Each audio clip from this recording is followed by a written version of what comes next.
Now in Cameroon, it seems that power doesn't change hands, it digs deeper. At 92 years old, President Paul Biya is reportedly gearing up for yet another term. It's not even reportedly, he has said it. After spending already over 4 decades at the helm of power. For many Cameroonians, this isn't just another re-election or election cycle.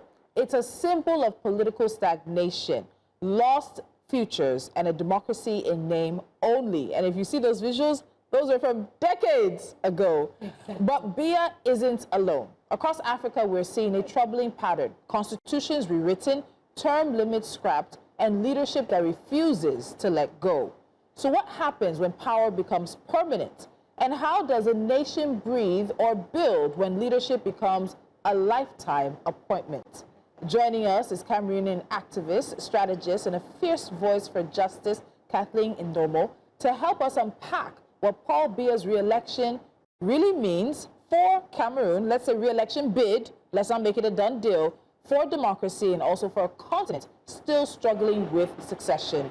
Kathleen, it's good to have you back. It's always nice to be our full-blooded Cameroon at You are half Cameroon. Are you ready for this? I am definitely. You started on a very fantastic note in terms of, you know, it's not just Cameroon, it cuts across. Yeah. Yesterday, a friend of mine was saying a ghost is running for president in Cameroon. Because nobody actually knows if President Paul Biya actually, you know, lucidly said, I want to run. So the question has been, did he even say it? So my friend said a ghost is running for president in Cameroon. In Togo, a dictator is making young people run around the streets. In Kenya, there is someone who was elected on the promises of democracy, and everyone is being tear-gassed and people are being buried. In Tanzania, we have a woman whom no one knows whether she is leading or not. It's going to be 50 years if Biya does 7 more years. This is the 43rd year. It will be 50 years. Question, how many Africans live to the age of 50? This is the question, because when I first heard it, I will not lie. The closest person to family, family, we entered this talk, and remember I told you, I said, it's okay, I don't want to talk politics anymore, let's move on. I thought of her and I said to myself, I felt ashamed. Yes. Pulo Paterla. It's shameful. For the daddy. I said, God, how can somebody, you have, you know, as you say, Nigeria, you have no shame. Try and have small shame. But so I'm just going to ask you now, like you've established, this is the 43rd year, if it goes. What was your gut feeling? What was the first thing that came to your mind when you heard he's going to run again? And what have the people who pay, what are the people at home saying? My gut feeling, I've been in this, you know, civil society since I was 13 years old. So when you have expended your youth fighting for what you believe can be possible in a country that has every resource to make it possible, the dividends of democracy, and year after year, term after term, you find that, you know, one person, who is not a monarch, by the way, stays there and gives nothing but regression, repression, oppression. I've been jailed as a journalist in Cameroon. My first gut feeling was, this is probably not meant for TV. Something has got to give. Something has got to give. And this is the same yearning that Cameroonians have. Cameroonians are yearning for a systemic change. It's not just political transition anymore. We need every system overhaul. We need all of the gerontocrats. Yeah. All of them are above 80. We need all of you to just go, disappear. We need a new country. It almost seems like we need to be deneocolonial because everything that the average Cameroonian experiences, you cannot term it an achievement of any sort. In 1982, for example, and I was on one of News Central shows lately, and someone was talking about achievements. In 1982, we had a university that gave allowances monthly to students. Yes. That has disappeared. Bursary. Yes. Yeah. That has completely disappeared. For everything that the supporters of Biya would call achievement, you have 10,000, Other things to pin on impoverished, there's no dividend of this so-called democracy. I'm frustrated as a Cameroonian. I know how passionate and how painful this must be, because this is not just, it's not a Nigerian problem, thankfully. It's an African problem. And for me, I see it like a disease. Because so now, how are we going to look at this thing a little more critically, health-wise? Looking at this continuous hold on power. What does this talk about the health? Or should we say, I no longer believe in democracy personally. Because for Africa, I'm doing some courses and I'm beginning to rethink my stand on democracy, because it's like a privileged few pretending to rule the populace. And it's no longer, for me, it doesn't define what we call democracy is like government of the people, by the people, for the people. For the people. For me, I see that government of the people, by a privileged few who oppress the other people. So what does this speak generally for democracy in Cameroon and by extension, Africa as a whole? Because this disease is not being suffered only by Cameroonians. It cuts across Africa just in different facades. It's like cancer that one is on the leg, another is on the colon, another is on this. How can we expatiate on the health of this? So I think that there is a playbook in general in Africa, which I want to call an autocrat's or a dictator's playbook. And I think it is something that, different African leaders who have been autocrats have copied from one or the other. Biya, being the longest serving head of state right now, could very well be who taught Museveni, to deliver the kind of autocracy that is being delivered in Uganda. So the health of, or you have an Obiang who is, it's sad. And what is more sad, Lolo, is that Central Africa, when you look at all of these leaders, you look at Sassou Nguesso, you look at Obiang, you look at, all of Central Africa is literally the orphan of Africa. In Cameroon today, a statistic came out that 12,000 Cameroonians have emigrated to Canada in less than 6 months. Yes. I thought we were bad. That is how bad a country of 30 million people. As in, it's not even half of us here, 30 million. Exactly. And this is what they've resorted to, just fleeing. This is just plus Lagos. That's the whole country. Absolutely. So to answer your question, Lolo, the health, what speaks to the health of Africa is that if our nations don't wake up, if a Cameroon does not transition, because this is a pivotal election, if Cameroon does not transition, what is going to happen would be much worse than a people just going on the streets and complaining. There are over 100,000 Cameroonian refugees in the south of Nigeria. So you're going to, wait for it, Nigeria, just wait. A lot of Cameroonians are coming your way. Yes. They will come here to find succor, to find dividends, to find health, to find food, and it's going to happen like that across Africa and African borders. If Cameroonians are coming to Nigeria to find succor, Where the Nigerians go, must be bad, and honestly, right? So some people will argue that longevity brings stability, although I beg to differ. It's always good for, fresh perspectives. It's good to, they keep saying the youth are the leaders of tomorrow, but it's like tomorrow it's either the youth are not born yet, or the tomorrow has not, today has still not turned into tomorrow. And, that is obvious in the case of Cameroon, where you see the Anglophone crisis, you see the youth unemployment, you see growing repression here and there. And I'm not even going to ask if this long rule has brought more harm than good. But you started off with talking about over 12,000 Cameroonians relocated in 6 months.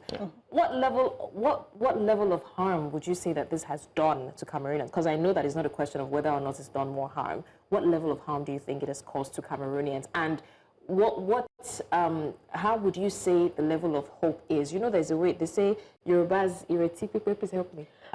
This problem is basically like saying that anything may happen, but joy cometh in the morning. It's just a very loose translation. That's not it. So when you hope delayed will give you like anxiety. So when you hope for something for too long, you now become, you basically, what's the word? You lose hope, right? Yeah. So how would you say that this has affected Cameroonians, both the young and the old? There's been a drastic, dimension or drastic dimensions of continuous yearning from Cameroonians for better, because I was born in 1979. The president came into power in 1982, so I was barely 2 years old, right? And every generation after, he came into power have known nothing but sorrow, poverty. Security was far better in 1982 than it is in 2025. There is the Anglophone crisis, which has been burning for almost 10 years. There is the North with Boko Haram that has been going on for almost 15 years. There is excessive petty crime in the country right now. In 4 decades, we've had fewer functional airports. The 2 airports we currently have, international in Cameroon, are in a state of complete decay. The advanced age of the president means that right now, he probably is not even the one making decisions for anybody. This is a man who should be in preparing for, or had been retired a long time ago. I can't even say preparing for retirement. On the international stage, Cameroon is usually absent. Nobody knows, how whether we are brokering economic deals.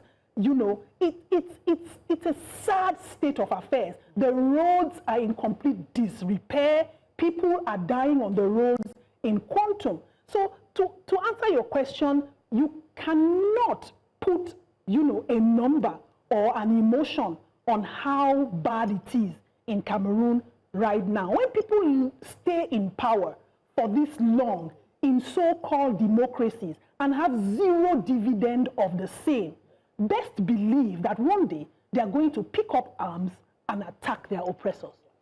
You made mention of something, saying that you're not even sure if Paul Biya is the one making the decisions. And that's something I always find interesting. There's a masthead. There tends to be a figurehead, whoever the president or quote-unquote leader of the government is. But across the continent, you have people who hold them up. When we talk about the Sani Abacha loot, I was telling somebody, we focus on what he himself is directly tied to. We did not focus on all the other people who were siphoning on the side while he was stealing. Paul Biya is 92, seen sometimes in a wheelchair. We're not focusing on the people who wheel him out to get sun. The ones who are holding him up because it benefits them. We're not focusing, we'll talk about Museveni as well, who has said that it's because of all the clamor. The people have said that he should run again. Museveni in Uganda, that the people have said he should run again. You know how Nigerian politicians will say, I cannot ignore the call of my people. Everyone, they've been calling to you. They must have been hearing the call in the spirit world. It's like YouTubers, because that's who we are as Africans. Many of you have been DMing me. Nobody asked you. Do you understand? So the reason I'm asking that question is these people cannot stay in power without people who keep them in power. Absolutely. What do we do? Because a lot of times you remove one to be replaced by somebody similar, or to be replaced by somebody from his political circle, or somebody from his political party, and you're just changing the face, the system and the structures are actually not changing. The issues that we have in Cameroon also are around, the appointees, or at least the cabal that Biya has surrounded himself with. And if you look at it historically and even now, every single person who is in that cabal has been with him from 1982. They're as old as he is then, literally. As old as he is, but worse still, they've moved it to the new generation. I'll give you an example. The CPDM, which is the ruling party, has a youth faction, a youth wing, like any other ruling party. Yes. That youth wing has a leader who is the father of a former Biya ruling party stalwart. He's the father, he's the son. He's the son of a former, yeah. So inherited democracy. So inherited autocracy. I'm not going to call this a democracy. This young man and a cohort of other children of these people came together to raise 30 million sefa, which is almost 75 million naira in today's rate, to take to the president's team as a donation towards his re-election campaign. So, you know what you're talking about now reminds me of Nigeria. Because what we're seeing is a transference of that power. It seems like the next generation of some of their children, not all of them, have been put in place to inherit. They are strategically positioned to inherit leadership of Nigeria. So if you're talking about clearing out, let their fathers go and retire, what happens to the next generation that comes in? We're in trouble in Cameroon. We're in trouble in many other countries where this modus, I keep talking about a modus operandi that these people copy and paste. Now, state capture is also one serious factor that is impeding how the turnout of this election is going to be. Every single institution of governance in Cameroon has been captured by the ruling party, the president, and his cohorts. If you capture that, and then it is inherited by their sons and daughters, we have generational capture right there. So we do not know the Electoral Commission called Elections Cameroon. By the way, for context, every single member of, not just member of government, but public servant of a high level rank, whether it's a director in a cabinet, is appointed by the President of the Republic of Cameroon. Brotherly. So I always say to my Nigerian friends that when Nigeria stops, that's where Cameroon starts. Honestly, she actually says Cameroon. She says it in the group chat a lot. Right now, if I'm looking at it, just imagine a Ministry of Health. And in that Ministry of Health, you have chiefs of service. And in those chiefs of service directorates, you have heads of teams. They are appointed by the president. That is how granular this state capture has gone down. Is. And every single one of these people are either a part of the ruling party or part of the families of those that are currently in power. Therefore, you can see why, even if Biya didn't come out to say for himself that I will run. It's automatic. Those people who have benefited from they're the pillars holding him up. They are the voices he's truly hearing. The wind beneath his wings. Those are the voices he's truly hearing. See, my problem is, okay, you hear these things. I'm sure people who are watching will listen will be wondering. So are there no oppositions in Cameroon? Are there no oppositions? What are the opposition leaders, factions, parties doing? Because, or is it just a far-gone conclusion? You know, sometimes sometimes you say, it doesn't make any difference. I said we get on calls with the family every weekend. I was telling her on Saturday, I said, what I have heard, hence my look where Tolu was talking, what I have heard about this, the streets of politics in Cameroon are not encouraging.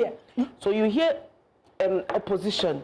That's a good question. What are they doing? Or irregard. What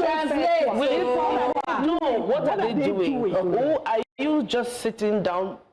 Are you just watching? Are you just watching? Or maybe there's something they're giving them also, because politics is Kathleen, I want to ask, because I know that the polity and the landscape of Cameroon over the years, what has it been like opposition-wise? Has there been any prominent head that you say, there was a time we thought this person could have grabbed power from these? Because if there was nothing like that, I don't think multipartism, the ruling party was the only party in Cameroon well into the 80s. And multipartism then came, and there was a playing field for the opposition to come up. And one of the strongest opposition parties that came up was the UPC, the SDF, whose leader, top leader, John Frundi, died 2 years or so ago.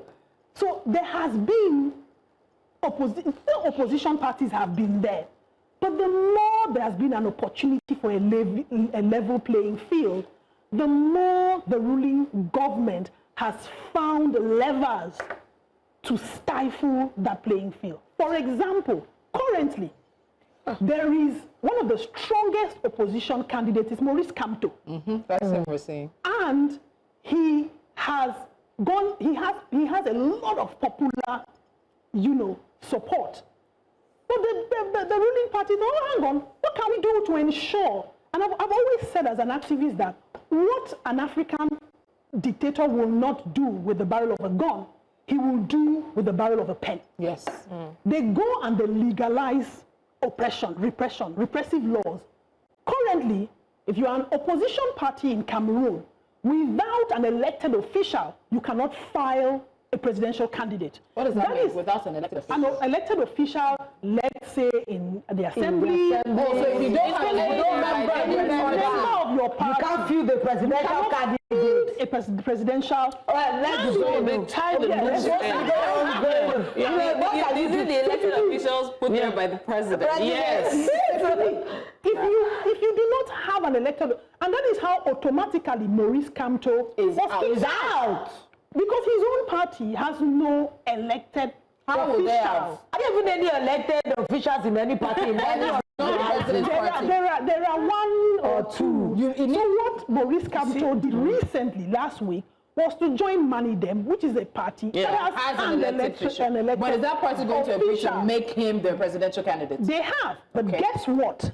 Currently, there's a lot of, under envelopes going around to try to ensure that the party does not field him. But I think the election is in October. I think before October, trust me, there'll be some new law to ensure that. Currently, we have 74 candidates who have applied to run for president. And they have elected officials? Well, nobody is saying that, you should not apply. Keep hope alive. They are saying that you can apply, then we are going to screen. So 30 million to apply. Okay, so pause. I want to see, this answer might be like a thesis from Kathleen, but we'll take it because this is not just a Paul Biya Cameroon conversation. As we said earlier, Ugandan President Yoweri Museveni confirmed a few weeks ago that he intends to run for a 7th term in next year's presidential election. The two of them are 1 and 2, or I think 1, 2, and 3. They're the top 5 oldest serving presidents. No, don't forget my uncle. Serving leaders Obiang. in there was one before it in the African continent. Now, the 80-year-old leader has been in power since 1986, and his ruling National Resistance Movement Party has already altered the country's constitution twice to allow Museveni to extend his rule. This isn't just about one man. Across Africa, we've seen similar patterns from Uganda to Congo to Equatorial Guinea. Kathleen, it feels like a stale, repetitive question. Why is it so hard for African leaders to let go? Is it greed? Are they protecting themselves from the inevitable corruption allegations or investigations? Is it I feel like I own the what's the psychology? Because let's not also forget, a lot of these older leaders started off as freedom fighters, and that's what I want to say baffles me. Not only baffles me, it pisses me off. A lot of them started off as freedom fighters, fighting for a lot of the countries that are not democracies now, and then they have now become the same evil that they were fighting. I think it's important to understand geopolitics sometimes, because as much as a ghost is running here, a dictator is running amok there, the bottom line is that a Traore in Burkina Faso is not very much liked by the West. He's their grandson. Why is it so difficult for them to let go of power? It's because it is so easy for them to hold on to power. I was going to do a thesis, but hey, I think it's easier to say it's really easy for Biya got power on a platter of gold. Yes. The former president got up one day, nobody knows what happened, he just resigned. Nobody knows why he resigned till date. history has not been very kind in telling us the story, but this is not, he was not a freedom fighter in any way, shape, or form. And he's gotten, and he has, completely brought the country to its knees. It's very easy for them to stay in power because we need to see and acknowledge how, one, we Africans, regionally, how we do not contribute to upsetting status quo in different countries. In Senegal, the people themselves fought for their own, freedoms, and they have arguably Africa's most stable democracy right now. But you see, if a Senegalese wakes up today and starts fighting the cause of a Cameroonian, it's trouble. Yeah. I am a Cameroonian. I live in Nigeria. I remember going on the streets for Bring Back Our Girls, and the first thing people told me on Twitter is, go back to your country. Is it your country? Why are you fighting for Nigeria? You be Nigeria, Abi, you be Niger. And I asked myself, if we Africans cannot fight for Africans in a Pan-African, coalition of fighters to ensure that, listen, what obtains in Senegal must obtain in Cameroon, must obtain in Mali, must obtain in Gabon, must obtain in Nigeria, then we're not helping, ourselves. Anyway. That is one. Two, if we continue to be, to pander to the West and to have the West interfere in every single thing that we do. Man, why wouldn't they interfere when we as a people, we are not organized, we are not united? Look at what you're saying. Africa is not for Africans. I mean, Africa is not for Africa. There should be a seamless transition in Africa. Senegal should be able to interfere in Namibia, should be able to run a cause. If the Senegalese are pursuing a cause, the Malawians should be able to say, okay, we are solidly behind Senegal in this. Where Kenya can say, but we are still individualizing our problems. And that is why the West will continue to interfere. Ask me, Tolu, your question is so valid to the point where you begin to ask yourself, and we keep saying these things, where are the ECOWASs, where are the CEMAC? I was going to ask you, honestly, I was going to ask that, what is the responsibility of the African Union, ECOWAS, people that we don't... When will Nigeria penalize Cameroon, for example? No, seriously, we wait for America to begin to penalize our heads and our leaders and our ministers and everything. When are Africans going to say, what's happening in your country is intolerable, therefore we are going to do this, that, and the other to ensure that, we get systemic change and the people get systemic change. If these things don't happen, then we leave it to the people. Another question I have been asked is, why are Cameroonians so apathetic? They are not doing anything. For 35 years, Cameroonians have fought this regime. People get tired. People have been killed, people have been in prison, people have run away. We live in a country that has two colonial national languages, two mentalities, two systems, two structures, two legal frameworks. Yeah, and Anglophone. It's very difficult for you to be able to have these two. The framework is different. The way if you go to a court in Anglophone Cameroon, it's different. If you go to a court in Francophone Cameroon, it's different. If you lose your husband in Francophone Cameroon and he was an Anglophone Cameroonian, you're in trouble.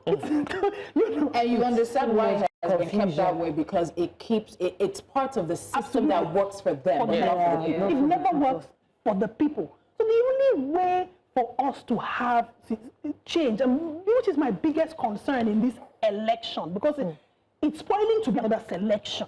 Yes. The only way is, and which is so unfortunate, is probably the hard way. So let's talk about the hard way, especially for young Africans. You are seeing a change. I noted, I think sometime last year, that we have come from the era of globalization to an era of nationalization. We hear a lot of nationalistic talk. I think the first term of Trump made it worse. This second term has just completely taken it through the roof.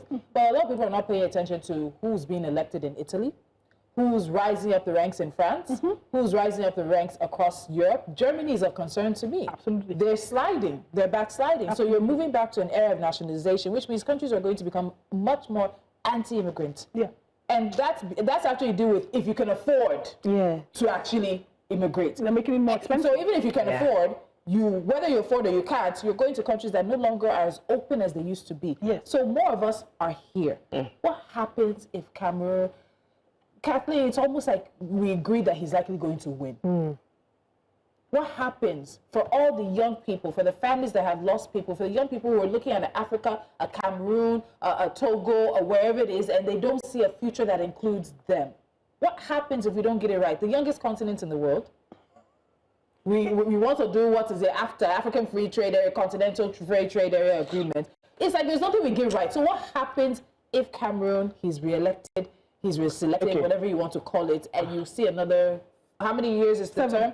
Seven. Yes, it's a 7 year. So he's going to be over 100. He's going to die there. So here's the thing.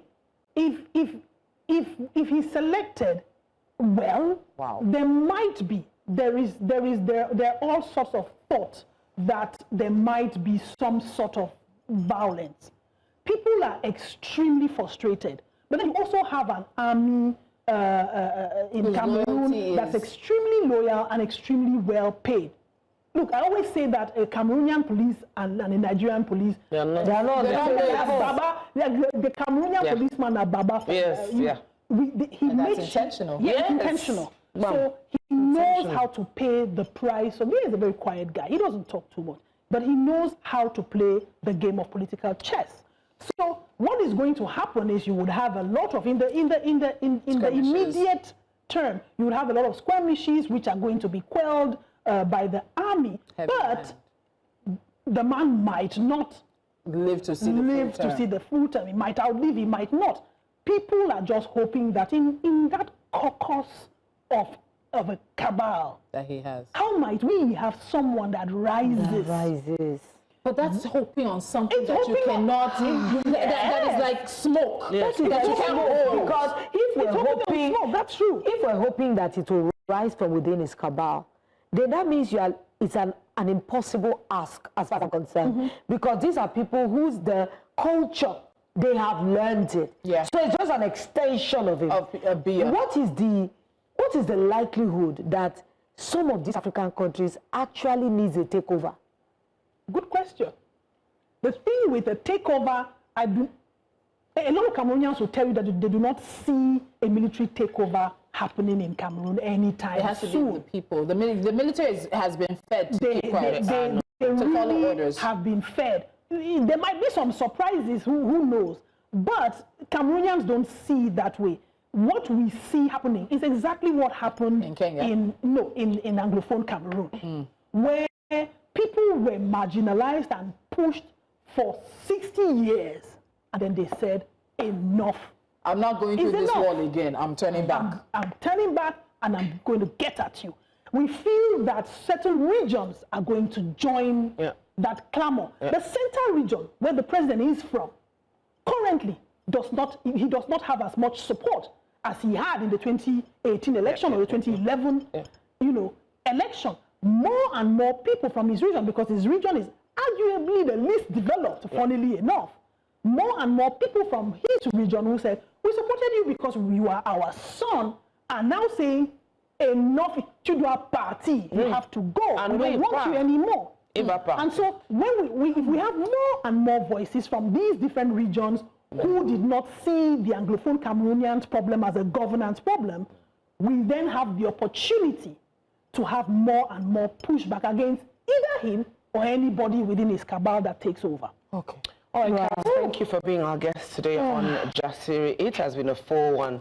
And guys, Paul Biya may be the face, but he is not the only story. Across Africa, the pattern repeats. Leaders who rewrite constitutions, silence opposition, and call it stability.